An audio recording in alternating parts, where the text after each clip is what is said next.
Buying your first car is exciting, but a little bit terrifying. But don't worry, I've done the research for you. Today, I'm talking about 3 cars that are the best first cars to own. Hello and welcome everybody to the Curbside Corner, where I obsess about cars so you don't have to. And today we're talking about 3 cars that are the best cars to own as your first car. But before we get started in this video, if you could please consider liking the video and subscribing to the channel. It would mean the absolute world to me. Now, let's get started into this video. And moving into our first car of this video, we're talking about none other than the king of sedans, the Toyota Camry. The Toyota Camry made its debut back in 1982, originally as a small 4-door sedan that replaced the old Corona. Toyota designed it to be simple, reliable, and easy to own, and that formula basically turned it into one of the best-selling cars in America. The modern Camry, from 2018 and onward, Toyota added sharper styling, sportier handling, especially in the SE and the TRD trims, and even a hybrid version that gets 50 miles to the gallon. It's still built in Kentucky, continuing Toyota's focus on American buyers who want reliability without luxury brand prices. And here's a fun fact about the Toyota Camry. Camry comes from the Japanese word kanmari, meaning crown. It ties into Toyota's long tradition of naming cars after royal symbols, especially like the Corolla, meaning small crown. Why should you buy a Toyota Camry, you might be asking yourself? And it comes down to 2 things. One is that it is extremely reliable. If you're looking at the most reliable cars, and I'll put a list on the screen, Toyota Camrys rank extremely high for being just a car that lasts for millions and millions of miles if need be. Also too, because there's so many Camrys, it means that parts are extremely available. So if anything ever does break in your car, it's a lot easier to source parts for a Toyota Camry instead of maybe an exotic car or maybe some sort of luxury German car instead. And this all brings itself into leading that with a Toyota Camry, not only are you going to have something that is extremely reliable, you're going to get fantastic gas mileage, especially as a first-time car owner. You definitely want to get really good gas mileage, and you also want a car that just lasts without having to be too finicky. Also too, because of how well Toyota Camrys sell, the resale value when you end up wanting to get rid of that car and maybe looking for a second car are extremely high, which is awesome to see. And personally, you might be asking yourself, which Toyota Camry should I purchase? Should I purchase the most current version? Should I look for something really old, or should I look for something in the middle? Honestly, and I truly mean this, I think the best value, especially for someone that is looking for their first car, is to really consider looking at the previous generation of the Toyota Camry. And that's because the most current generation, yes, it's a lot more fancier on the interior, it's a lot nicer, they use different materials, they make it look a little bit more aggressive. The previous generation and this current generation are built on the same platform and use the same engine, and the only difference is that now the most current version only comes in a hybrid. You can actually get a gas model as well instead. So if you don't want something as a hybrid, you just want a gas car that uses the same technology and is very similar to the most current Toyota Camry, I would highly suggest the previous generation. And honestly, I think the previous generation looks pretty cool, and I think it's going to age very gracefully. And just like the newest Toyota Camry, that's just with that big front grille that looks very aggressive, I think the previous generation is definitely something that is underrated, and I think it's aging quite nicely. But I would love to pass the question off to you. What are your thoughts about the Toyota Camry as a first car? Do you own a Toyota Camry? Would you consider owning a Toyota Camry? Let me know in the comments down below. And moving into our second vehicle of this video is actually not a sedan, it's actually an SUV, and it's none other than the Honda CRV. The Honda CRV was first introduced in 1997, created to give buyers the practicality of an SUV with the reliability and efficiency of a Honda Civic. It was one of the first car-based SUVs built on a unibody chassis instead of a truck frame, which made it smoother and more comfortable than most SUVs at the time. And over the years, the CRV grew in size, power, and features while keeping its reputation for reliability and low ownership costs, which is something that is extremely important for a first-time car owner. By the 2000s, it became one of America's best-selling SUVs. loved by families and commuters alike. The latest generation keeps that same dependable formula, but adds modern safety tech, hybrid options, and a refined interior, and proving why the CRV is one of the smartest purchases that you can have for a first car. And here's a fun fact about the Honda CRV. From 1997 to 2006, the CRV actually had a hidden table underneath its floor mats in the trunk. And as someone who had friends who had a CRV, I will say having that little table is something that is just awesome to have, especially when you just need a table in the middle of nowhere, you're trying to eat something, you're trying to go a place.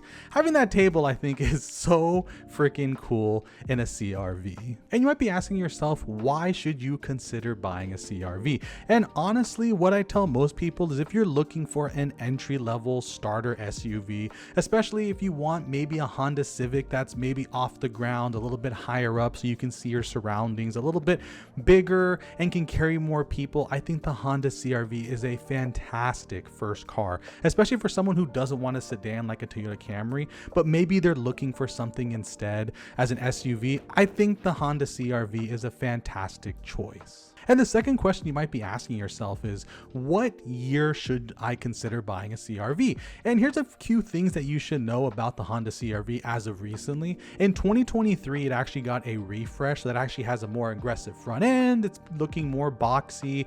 Honestly, I think it looks pretty cool, the most current version of the CRV.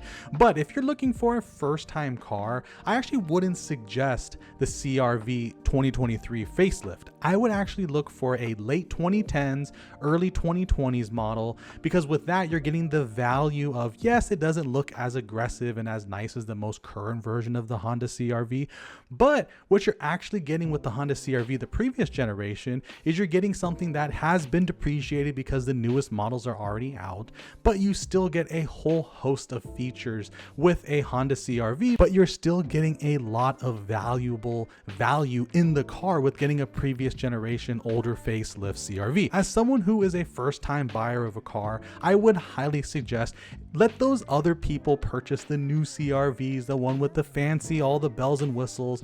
Instead, since you are a new driver or you're just looking for your first car, it's better to get a depreciated CRV because yes, it's not going to look as nice as the most current version of the CRV, but you're not eating that cost. And also too, that means that you'll have lower costs of insurance, and also too, you'll still not have to pay too much for gas, because especially in the older versions of the CRV, they still get really good gas mileage, especially for an SUV. Honestly, even for myself, I'm even looking at slightly used CRVs because the hybrid system, if you can spring it, if you can be someone who has a little bit of extra money to purchase a CRV, I would highly suggest the hybrid system, because just looking at the MPG, and I'll throw the MPG numbers on the screen, you could actually get an extremely high low 30s to 40s miles per gallon. That's even higher than a traditional Honda Civic, which means you're getting the size of an SUV and a CRV, but also getting better gas mileage than a Honda Civic. I think that is something truly special about the current version of the CRV. And moving into our last topic of this video and last car for this video is something different. If you want a cool car, and I would say cool in the sense as if you're a first-time car buyer